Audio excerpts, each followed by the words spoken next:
20-ാം തീയതി ഉള്ള ഡേറ്റ് തൊട്ട് ഇന്നലെ കർശനമായിട്ട് ഇങ്ങനൊരു നടപടി ആയതിന് പുറമെ പുള്ളിക്കാരനോടാണ് പറഞ്ഞേക്കുന്നത് നിങ്ങൾ ഇതിൽ നിന്ന് ഒഴിഞ്ഞു മാറണമെന്നാണ് പറഞ്ഞേക്കുന്നത്. എന്നുവെച്ചാൽ എന്റെ ബിൽഡിങ്ങില് ഒരു നാശനഷ്ടവും സംഭവിക്കാൻ ഇതല്ല, എനിക്ക് തരാനുള്ള കുടിശ്ശിക സഹിതം നിങ്ങൾ തീർത്തിട്ട് ഒഴിഞ്ഞു മാറണം എന്നാണ് വ്യക്തമായിട്ട് എഴുതിയേക്കുന്നത്.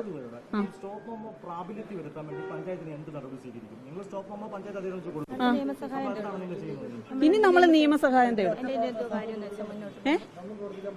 ലൈസൻസ് ഇല്ലാത്ത ഇനി ഞാൻ ഇത്രയും ഒക്കെ വന്നപ്പം കർശനമായിട്ട് ഈ ഹോസ്പിറ്റലുകാരെ നമ്മുടെ അടുത്ത് ലൈസൻസിന് വിട്ടിട്ടുണ്ട്. അവർക്ക് കൊടുക്കാനുള്ള ഇതുണ്ടെങ്കിൽ നിയമമായിട്ട് കൊടുക്കാനുണ്ടെങ്കിൽ നമ്മൾ കൊടുക്കും.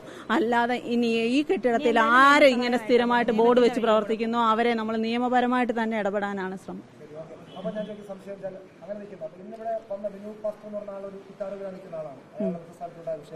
നമ്മളുടെ പ്രശ്നങ്ങൾ അയാൾക്കെതിരാണ്. ഒരു കൂട്ടം ആളുകൾക്ക് അവരുടെ എവിടെ വേണമെങ്കിലും അവർ ഒത്തുകൂടി ആരാധിക്കാനുള്ള സ്വാതന്ത്ര്യമുണ്ട്. അപ്പോൾ പഞ്ചായത്ത് അടക്കമുള്ള ആളുകൾ ഇവിടെ പോലീസുമായി ബന്ധപ്പെട്ടിരുന്നപ്പോൾ നമ്മളെ കണ്ടതല്ലേ. അപ്പൊ ആ വന്ന ആളുകളെ പിന്നെ അവർ കയറിപ്പോട്ടെ ഏതാ തീരുമാനിക്കാൻ അവരെ ഞാൻ ഒരു കാര്യം ചോദിക്കട്ടെ. വൃദ്ധസദനത്തിന്റെ പേരിൽ ചെന്നീർക്കര പഞ്ചായത്തിൽ രജിസ്റ്റർ ചെയ്തേക്കുന്ന സ്ഥാപനം എലോഹിം എന്നുള്ള പേരിലാണ്. ഈ സ്ഥാപനം ഓമല്ലൂർ പഞ്ചായത്തിൽ സ്ഥിതി ചെയ്യുന്നത് എലോഹിം എന്നുള്ള പേരിലാണ്. ഈ സ്ഥാപനത്തിന്റെ മറവിലാണ് ഇന്ന് ഈ പ്രവർത്തനങ്ങളെല്ലാം നടന്നത്. അതിന്റെ പേരിൽ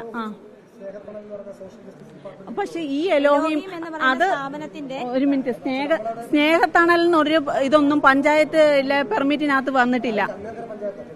ഏത് പഞ്ചായത്തും ആയിക്കോട്ടെ, പക്ഷെ ഞങ്ങളുടെ പഞ്ചായത്തിലാണ് നടത്തുന്നത്. ബിനു പാസ്റ്ററാണ് അതിന്റെ സ്ഥാപനം. ബിനു പാസ്റ്ററല്ലേ നടത്തുന്നത്. അതുകൊണ്ട് തന്നെയാണ് ബിനു പാസ്റ്റർ.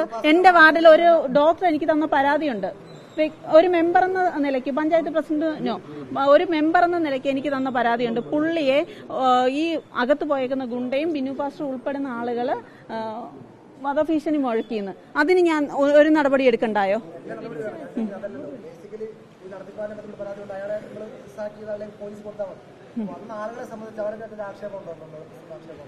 എനിക്കായില്ല, ഒരാക്ഷേപമില്ല. അവര് പ്രാർത്ഥനയ്ക്ക് വന്നത് അവരിതൊന്നും അറിയാത്ത പാവപ്പെട്ട ജനങ്ങളാണ്. ഞാനൊരു കാര്യം ചോദിക്കട്ടെ. ആരാധനയില് ഇത്രയും പറഞ്ഞു. ഈ ഒരു യൂട്യൂബില് നമ്മൾ ഒരു അമ്പലത്തിൽ പോന്നു, അല്ലാതെ ഇവിടുത്തെ എത്ര പള്ളിയിലെ അച്ഛന്മാര് എനിക്ക് നല്ല രീതിയിൽ അറിയാവുന്ന ആളുകളുണ്ട്. ഈ അച്ഛന്മാരെല്ലാം നമുക്ക് നല്ല ഇതോടെ നിൽക്കുന്ന ഈ ആള് ക്രിസ്ത്യാന ആണ്. അല്ലാതെ പുള്ളി പ്രാർത്ഥിക്കുന്ന ഞായറാഴ്ച രാവിലെ പള്ളിയിൽ പോകുന്ന ഒരാളാണ്. പുള്ളി എന്തുകൊണ്ട് ഇന്നിവിടെ വന്നു? അതുപോലെ നമുക്ക് ഒരു പ്രശ്നമില്ല ഇവര് വന്ന് പ്രാർത്ഥിക്കുന്നത്. ഈ പ്രാർത്ഥനയെന്ന് പറയുന്നിടത്ത് ഒരു യൂട്യൂബ് ചാനലും പൊക്കിയെടുത്ത് ഇങ്ങനെ കാണിച്ചുകൊണ്ട് നിൽക്കുന്നതാണോ ഒരാരാധന? അല്ല അല്ല അതിനകത്തെ അതെ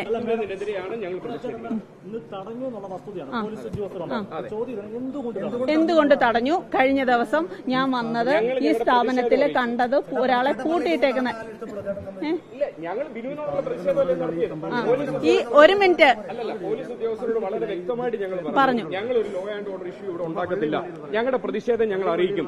നിങ്ങൾ ആവശ്യപ്പെടുന്ന സമയത്ത് ഞങ്ങൾ മാറും എന്ന് ഞങ്ങൾ വളരെ കൃത്യമായിട്ട് പോലീസ് ഉദ്യോഗസ്ഥരോട് ഇവരെ വന്ന ഒരാളെ പോലും ആക്രമിക്കാൻ ഞങ്ങൾ ഈ സ്ഥാപനത്തിന്റെ മറവിലാണ് ഈ നടന്ന പ്രവർത്തനങ്ങളെല്ലാം നടക്കുന്നത്. അതുകൊണ്ടാണ് നടന്നത്. കഴിഞ്ഞ ദിവസം നിങ്ങൾ ഒന്ന് ആലോചിക്കുക. രാവിലെ 9 മണി തൊട്ട് വൈകുന്നേരം 9:30 വരെ ഒരാളെ പൂട്ടിയിടുമെന്ന് വെച്ചാൽ എവിടുത്തെ നിയമം?